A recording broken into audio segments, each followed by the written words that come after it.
Nonviolent, civil, disobedience.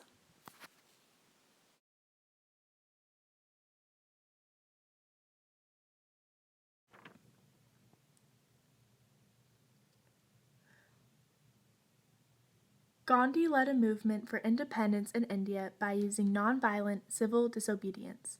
This inspired mostly black, but also whites, to protest in a similar manner for African American equality, as legal victories weren't enough. On December 1st, 1955, Rosa Parks refused to give up her seat to a white man.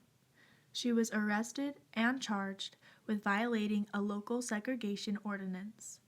Parks had been planning the act for some time.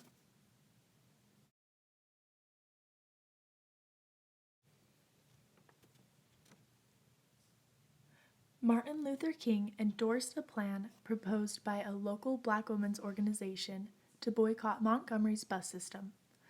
For the next 381 days, Montgomery's African Americans formed carpools or walked to work. The company neared bankruptcy, and after the Supreme Court ruled in November 1956 that bus segregation was unconstitutional, the boycotters complied. In 1960, students in Tennessee and North Carolina began a campaign of sit-ins at lunch counters to protest segregation.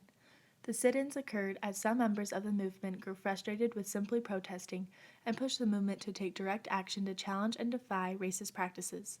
The lunch counter sit-ins began in 1960 in Greensboro, North Carolina, when 4 African American students challenged the whites-only policy of Woolworth's lunch counter and sat at the counters. This movement spread over the news and to other cities, pressuring companies to end the practice.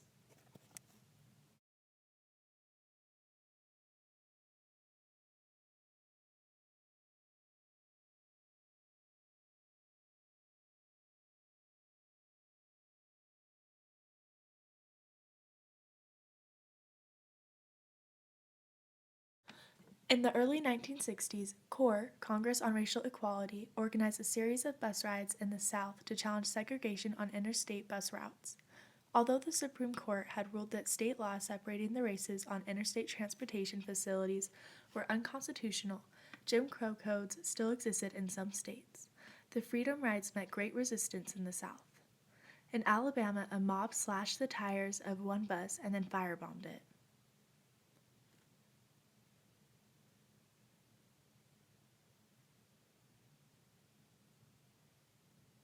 President Kennedy finally sent federal marshals to Alabama to protect the Freedom Riders and enforce federal law.